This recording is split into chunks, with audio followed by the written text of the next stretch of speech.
Everyone's car alarm is going off right at the start of our latest edition of DUD, the Decentralized Underground Headquarters. Ladies and gentlemen, it is a pleasure to see everyone again. I'm joined by trusty fellow host Johnny Ringo. Johnny and I are the losers who aren't in Singapore right now. What's up with that? Where's our invite? Jaja is too cool. He's in Singapore. It's 1 o'clock in the Yep. morning. He said it in Singapore right now. He said it was too late for him. I think he's getting old. But the man of the hour is the one, the only, and we were joking about how terrible my pronunciation of Gastão from now. How are you doing? Hey guys, thanks for the warm welcome. Yeah, I'm doing great. Happy to talk to you guys today about now. Dude, we're happy to have you. Now, I'm gonna cut right to the chase. Um, I love stablecoins in general, and then when I read your white paper, I mean, it's incredible. It's amazing. I was riveted by it. I'm not gonna lie. I could use a little bit of clarification about what now is and how it works. But you know what? I'm getting ahead of myself. Let's talk about you for a minute. Who are you? Where are you based? How did you get involved with now? Give me sort of like your life story, maybe a little bit of bridge, but your life story. Yeah, my name is Gastão. I'm from Portugal. I'm based here in Lisbon, and yeah, I've got a computer science background. But during my university days, I started exploring Web3 and blockchain. First, I thought it was a scam, like everyone else. Then I delved a bit into it, and I really liked the concept of Bitcoin. Then started exploring altcoins and so on. So yeah, when I finished my studies, I pretty much got into smart contract development. I worked on a auditing firm for a while, doing solidity audits. Then I started working in the ICP space, so also doing decentralized compute, where I developed Lendfinity, which is the first lending protocol on ICP. Still live today. Bunch of users love it. And yeah, after that, I did that for a while. Was working on the lending protocol, and then I wanted to do a new project, and I been to a bunch of hackathons, and one of the hackathons I found out was hosted by the guys from Vela. Those guys are also based here in Lisbon, and they're mainly known for developing Beacon, one of the biggest wallets in AO and Arweave. So yeah, I didn't have a lot of experience with Arweave or AO, but I decided to go to the hackathon to learn a bit more. And it wasn't very big, but there were some teams, and at that time I was very interested in stablecoins, so I decided to build a stablecoin on AO, a regular dollar stablecoin. Um, and I won the hackathon and got a chance to go to Berlin to pitch the idea. And the guys from Vela liked it a lot, and they decided to incubate me and get this project going. And yeah, after some discussion, some deliberation, also some talks with the guys from PDS, we decided that it would make more sense to have a stable coin that is actually pegged to the price of 1 gigabyte of storage on Arweave rather than a dollar stable coin, because this just makes storing data on Arweave easier, and it's also a new concept, something completely new, and in my opinion, something very interesting. I'm totally kicking myself. I was at Berlin Art Day. I heard your presentation. I did not put two and two together. So for the AO hackathon, oh, by the way, first of all, massive shout out to Vela, like killing it on the regular. Beacon Wallet, as you mentioned, just tremendous product. Vela also the people who helped us solve the getting AO unlocked from Ledger wallets. They just decided, you know what, screw it. I'm gonna fix this ourselves. So massive shout out to that team. You were the AO hackathon winner. I was sitting right there. I was so busy tweeting, I didn't put two and two together. So you're the winning hackathon prize. was a stablecoin. Now, how did that discussion shift? Did Will come to you and say, dude, I got a better idea? Or were you the one who was like, hey, you know what? You know, I did this for the hackathon, but I really wish I had time to do X, Y, Z. Or was it sort of like a both of you guys chit-chatting? Yeah, so the way that happened is in Berlin, I met Will from PDS, and he talked about that idea. And after we got back to Lisbon, we kept talking to the guys from PDS. Like I said before, I wasn't super familiar with Arweave, with Mm, AO, so for me the need for this product wasn't super obvious in the beginning. mm. But yeah, I started looking into it, and I started understanding how Arweave works, how the price of storage is calculated, and so on, and saw that architecturally, it's something that makes a lot of sense because of the way that Arweave is designed, basically the way the rewards are distributed to the miners, and so on. And I mean, a big use case for Arweave is other blockchains that want to store transaction data or whatever in a decentralized solution. But the problem is if you're dealing with terabytes and terabytes of data, and you need to pay thousands or tens of thousands of dollars for hosting this data, you want this to be as predictable as possible, right? You don't want to pay, uh, let's say, 10K this month, and then next month it's 20K, and next month it's 30K. So really, what now is mainly from a utility perspective is you are basically, let's say, Arweave is down dollar wise, and the cost of data is low. So what you do is you decide, okay, I like this price. I want to be able to store data at this price 6 months from now, 1 year from now. So you're buying the GIB token, and with that you'll be able to spend exactly that amount, but whenever you want to. That's the main idea. Okay, so tremendous idea. I'm going to try and recap what now is, and do not hesitate to tell me, Drew, you're an idiot. You totally misunderstood. First of all, what you said makes a ton of sense because from a dollar perspective, yeah, RE fluctuates, right? So, okay, to this month, I want to upload a batch of data. It's going to be XYZ dollars. Next month, who knows? Makes a ton of sense. I'm following you there. Now is the name of the project. And there's also, do I understand right? There's two sort of tokens. Is that right? Where there is the payment infrastructure for information uploaders, and that is GIB. Am I doing right so far? How does let's focus on that so I don't get like I get easily distracted. How does it work? What I saw the and by the way, what's a shout out? Remind me your website again for it's It's nowfi.xyz. nowfi.xyz. The white paper is on there, so you don't have to listen to me ramble through. But can you kind of explain the mechanism? So how does it work? Because R is constantly fluctuating. Sure. So for those that are DeFi enthusiasts out there, you guys know for sure you guys know protocols like MakerDAO. Now it's called Sky Money. But there's also another protocol that is very architecturally sound called Liquidity.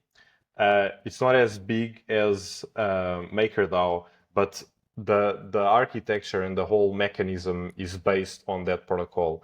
And the way to think about it is just like a CDP protocol, a collateralized debt position. So, like you said, there's two tokens. There's GIB, which is the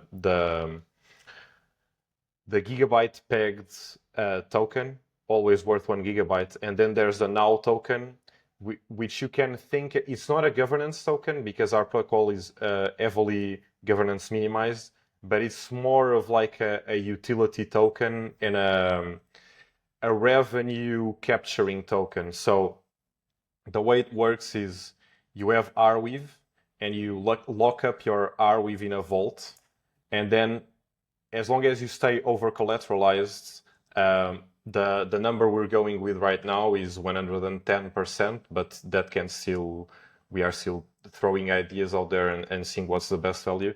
So as long as you can, as you stay over collateralized, you can mint this GIB token, right? But the protocol doesn't end there, because obviously you need to ensure the peg of the GIB token, because the price of the token is not determined by the protocol, it's determined by the market. If people start selling it, the price goes down. If people start buying it, the price goes up. So basically, we need to kind of manipulate the supply of this token so that it is always at the value of 1 GB of storage. So what this means is we always need enough collateral to make sure our token as real value, is backed by real value. So for this, we need to ensure there are always funds for liquidation. And we have this thing called the stability pool, where users that own GIB token, they can supply their GIB token to the stability pool, and this stability pool is used to perform those liquidations. So if there's a vault that becomes under collateralized, so let's say now you only have 109% more Arweave than GIB, this vault is destroyed, let's say. All that debt is covered from the stability pool, but the people that are providing to the stability pool, they are earning the collateral from that vault. And on top of that, this is where now comes into play, the now token, because these people are not just rewarded with the AR used as collateral, they are also rewarded with now, which is distributed in a front-loaded fashion. So it incentivizes people to come in and participate in the protocol in the early days. So yeah, people in the stability pool, they're rewarded and they're incentivized with AR yield coming from liquidations, and also now yield coming from this natural distribution. And on top of that, there's something called the staking pool. So once you've got your now tokens, either because you bought it from a DEX or just because you got it as a reward from the stability pool, you can stake these tokens. And what these tokens allow you to get is, I've talked about opening a vault, but opening a vault is not as simple as just locking in your collateral and borrowing some GIB. You also need to pay a fee for this, right? So you pay a fee. It's not an interest rate, it's a flat fee. It's a flat fee that varies between 1 and 5%, depending on the usage of the protocol. We need to make this fee higher if there's a lot of people minting GIB, because once again, we don't want any deep pegging. So you pay this one-time fee, but this one-time fee does not come to me, it does not come to the guys from Vel, it does not go to the owners of the protocol. This fee goes into the staking pool, and basically it's distributed to people that are staking now. So we are basically rewarding people to be invested in the protocol, and it's also a way to make the now token inherently valuable, and to avoid people just getting the now token and then dumping it. There was a lot of components, but I hope I was somewhat clear, and please ask me more questions if there's something that you guys want to know better. I hope you guys appreciated me nodding my head like I was following that along. It's like, oh yeah, totally get it. It's very clear. Like I appreciate the extreme foresight you guys have had in this mechanism. Um, the now token. So that could be something that, like, what's the distribution of now, basically? Like, is it all go? Like, how are you guys handling that? Sure, that's a great question. So Now is a token that is going to be distributed in several forms. One of the ways that you can already acquire now is through the fair launch mechanism. We opened our fair launch about a week ago. So I invite you guys to check that out because there's not a lot of people delegating, and that means the yields are pretty high. So about 20% is going to the fair launch. Some 25% is going to the team. So the team has a little bit more control than the fair launch. So I believe 10% is going to liquidity, so we can supply on DEXs and so on. And the remaining part is all going to rewards. So like I said before, it's going for people that are supplying in the stability pool, so they have an incentive to guarantee the protocol is always liquid. Okay. Okay.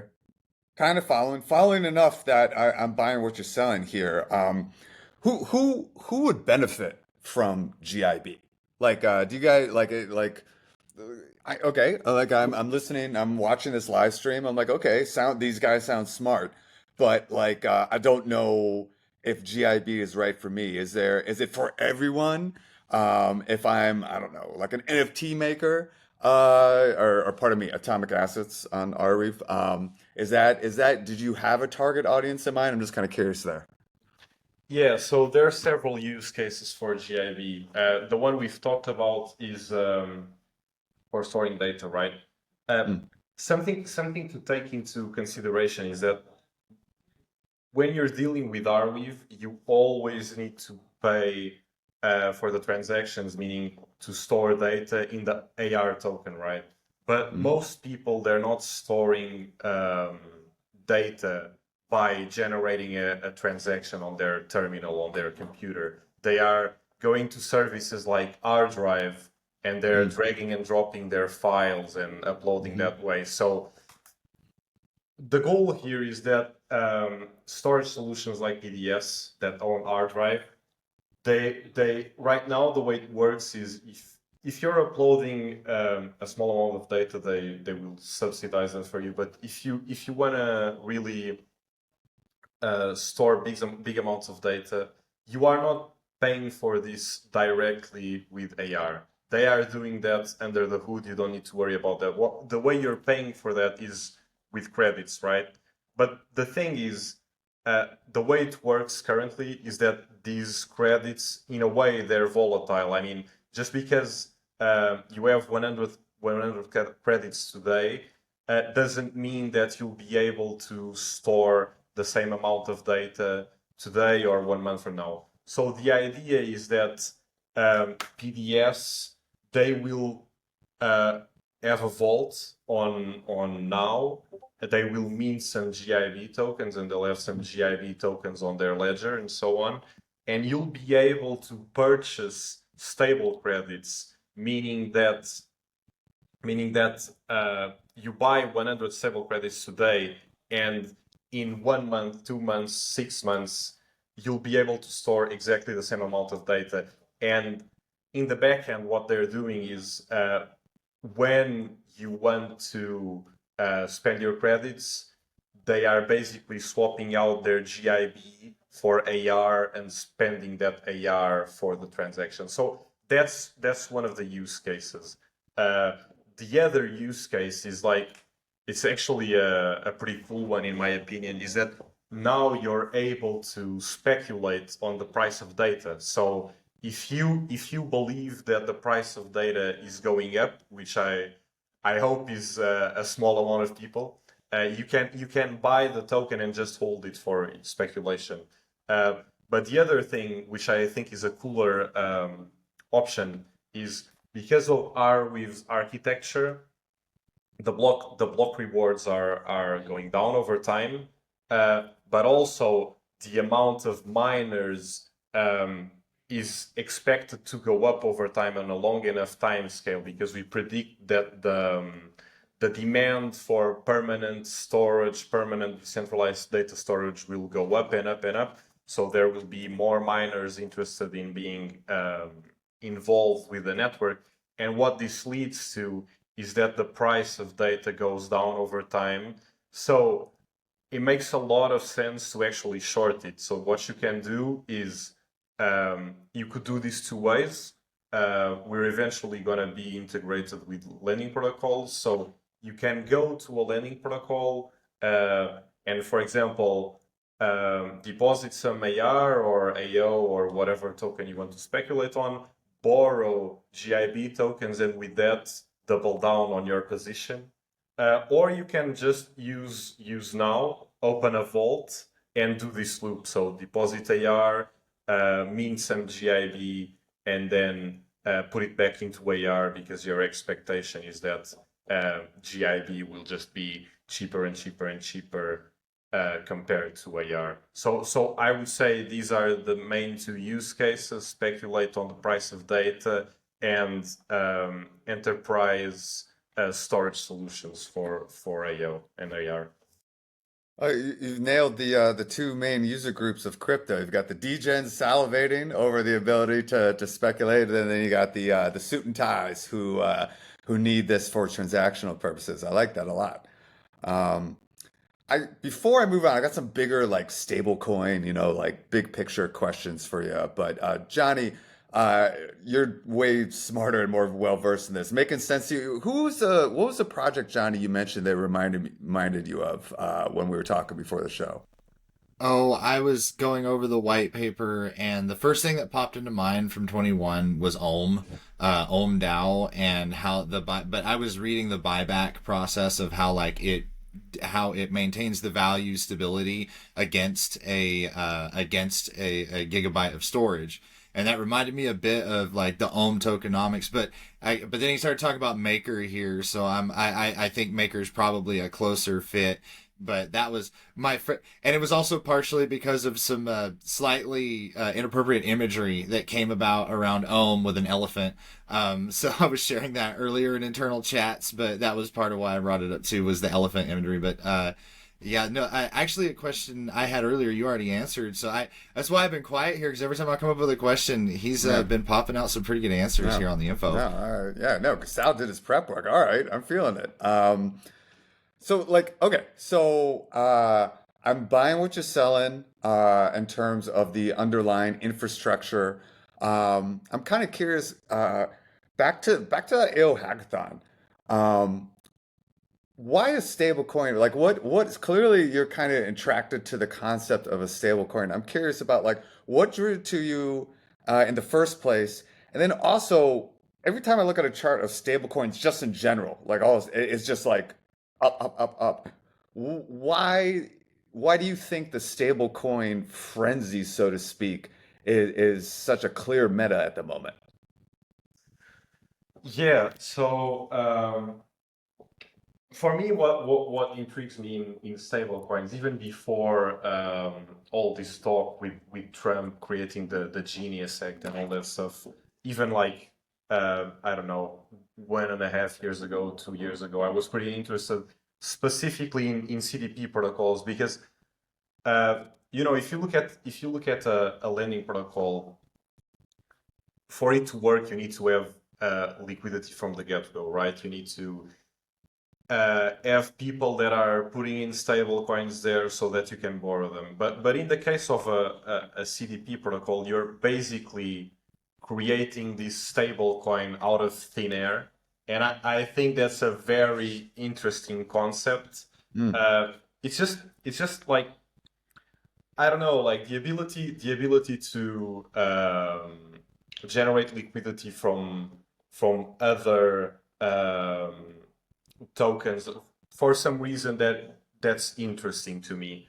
Uh, but in terms of the growth and the adoption of stablecoins, I mean, I think it's it's very powerful and very useful because obviously we are all in the blockchain space. We know of all the benefits, like you can send however much you want pretty much instantly to anyone in any part of the world. And as a payment solution, that makes a lot of sense, right? So I think that that use case alone makes stablecoins very powerful, and I believe we're going to see more and more fintech products like Revolut and so on using stablecoins on the back end. Most people will not be even be aware of that, but I think that's something that is pushing the use case of it up.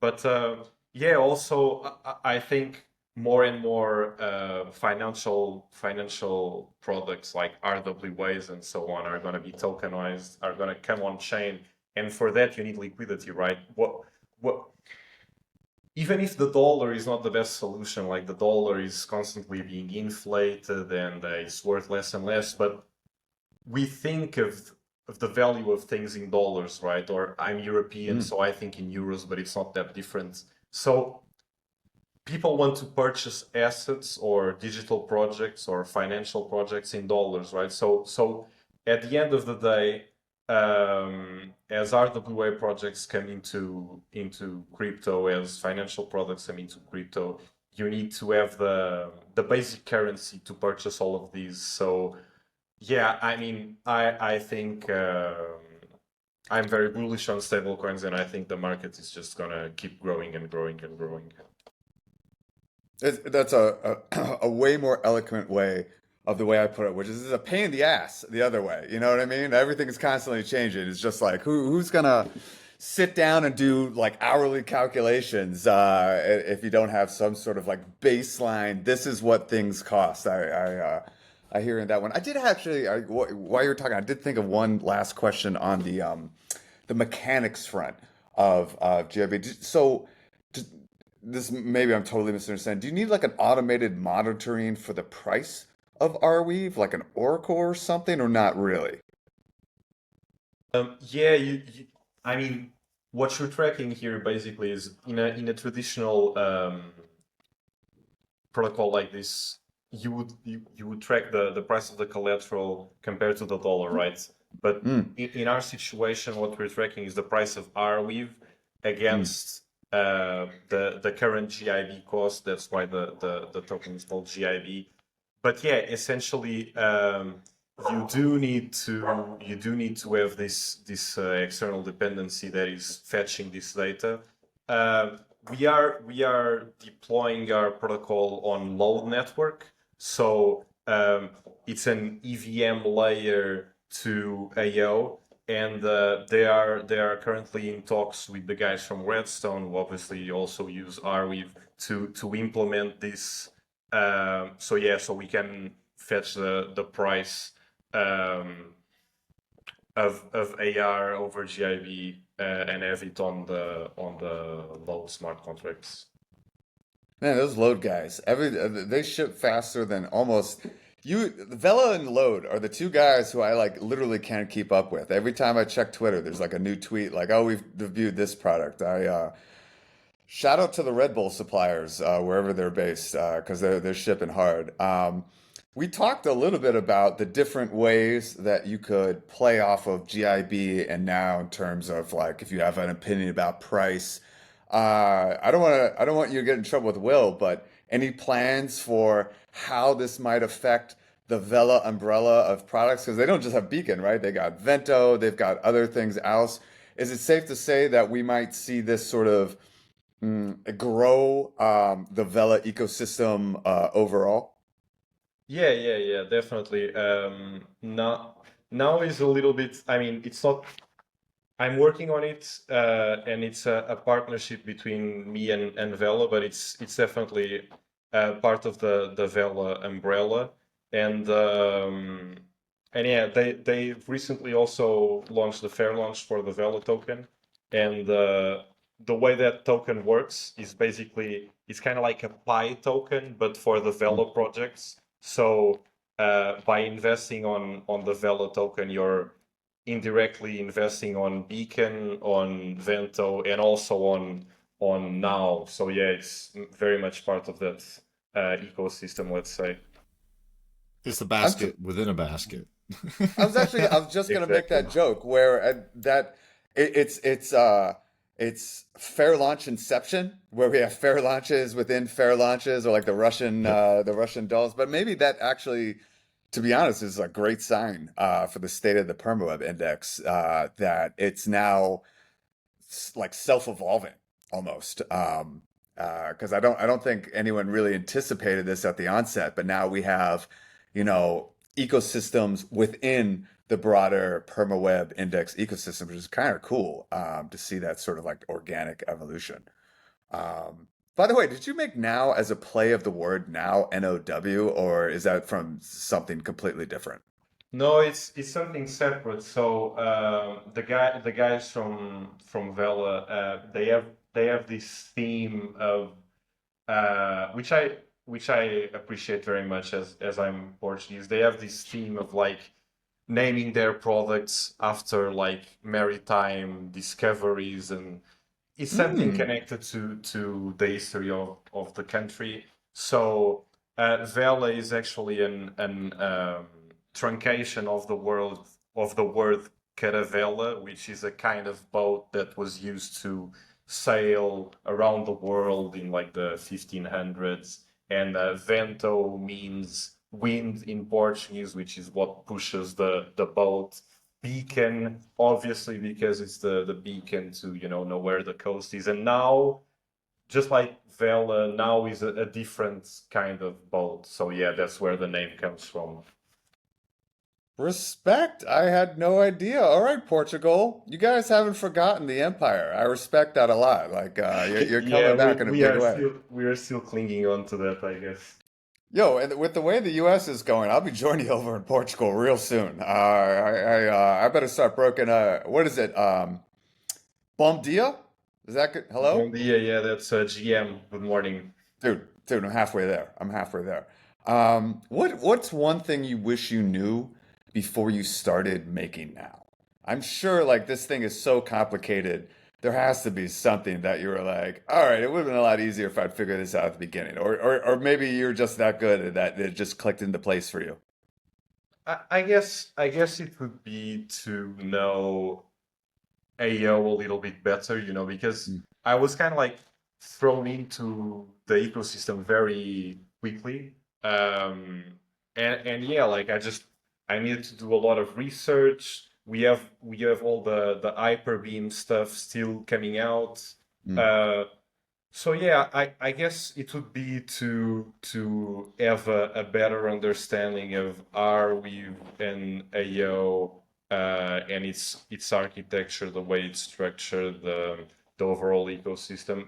Uh, yeah, because as I said, like I started with the general stablecoin. I mean, we already have Astro. I didn't even know about that. And then yeah, we decided to go with the stablecoin. We started developing it on basic AO, but then we decided, since this product is heavily based on liquidity, it's better if we do it on an EVM platform. So we decided to do it on load. So yeah, we had all these little jumps that, if I just knew the ecosystem a little better, maybe it would be more streamlined. Mm. Mm. That makes sense. I'm gonna throw a deep question at you that I think I'm gonna start asking people. What is one lesson from outside of crypto, like one personal life lesson that shapes your worldview? I just dropped that one on you. I know, I apologize in advance, but one life lesson, it could be something from your dad, could be something from playing, I don't know, soccer growing up. You know, what's one thing that kind of shapes who you are as a person? Um, I think you. Let me think. I know I just Just, dropped that. That's just such a fucking deep question. I apologize. I just dropped no, that it's like just. a hammer. Uh, I guess like don't. This is very cliched, but don't settle for less. And like if you're not comfortable in your current position, if you don't like your job, if it's too boring or something, just try doing something new, because like if you go at something for long enough, it will work. Yeah, very cliched, but Yeah. in my experience, it's true. Dude, conventional wisdom is conventional for a reason. It's true. It's right. You know what I mean? Okay, I'm gonna get to the part where I say, what did I not ask you? And Johnny too. What am I not asking about now? I'm sure someone out there smarter than me is like, oh, you didn't ask about this, XYZ.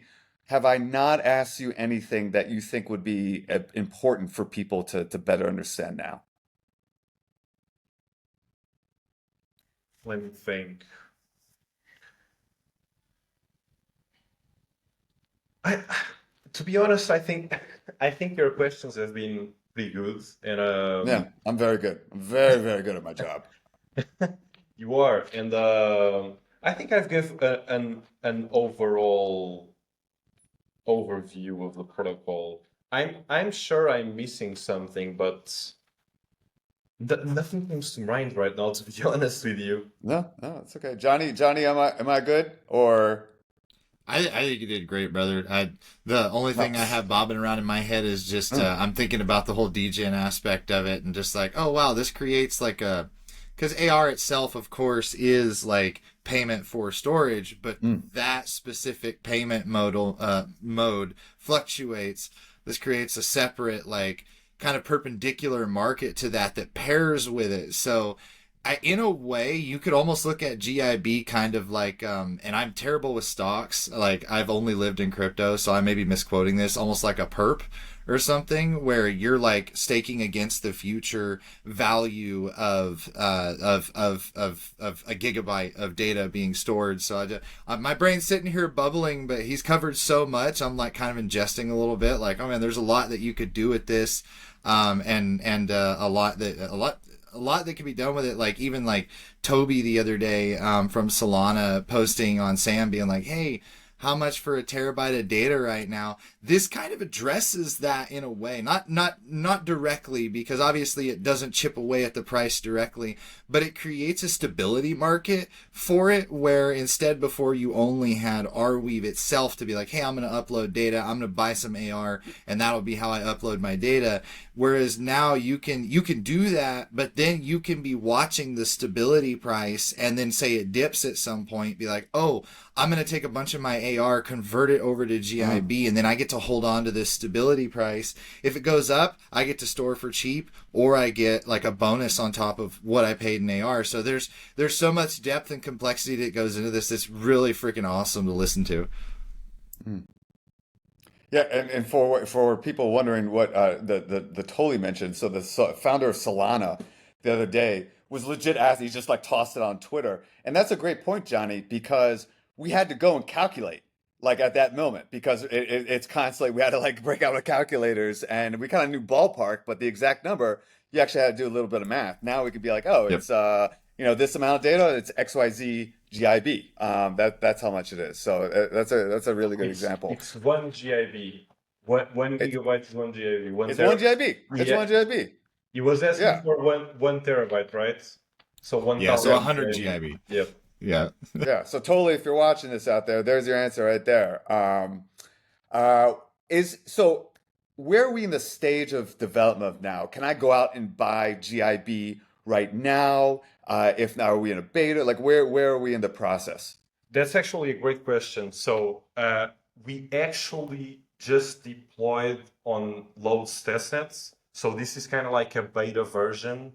Might have some bugs, but I actually want people using this and testing it out. So you can get to it from the website. Once again, nowfi.xyz. You can get to the app there. Um, so yeah, you can interact with it on Load Network. You need an EVM wallet. You need to get some tests, load tokens. You can get some test AR tokens on the platform there, and the rest of it should be self-explanatory. If you want to buy the now token, you can't buy GIB. You can get the test version by minting on the app there. But the one token you can get is now, and the only way to get it is through the Fair Launch delegation. Right on. Well, Gastão, I'm going to break out my only other Portuguese. Muito obrigado. Did I hit that? Muito obrigado. Thank you very much. Yeah. Ah, I was close. All right, I'll brush up on it next time, dude. Gastão, very interesting. When Johnny and I were looking over the white paper at prep, we were like, okay, this is one of the cooler interviews we've done in a Yeah. while. Really think that this is just an awesome addition to the ecosystem. You've explained it as best as you possibly could, dude. Brother, I appreciate you, man. Yeah, thank you very much for the invitation. It was really nice to meet you guys both, Drew and Johnny. It was a great conversation. It was great chatting. All right, guys, ladies and gentlemen, thanks for watching. We'll see you on the next episode. Take care. GM. Bye bye.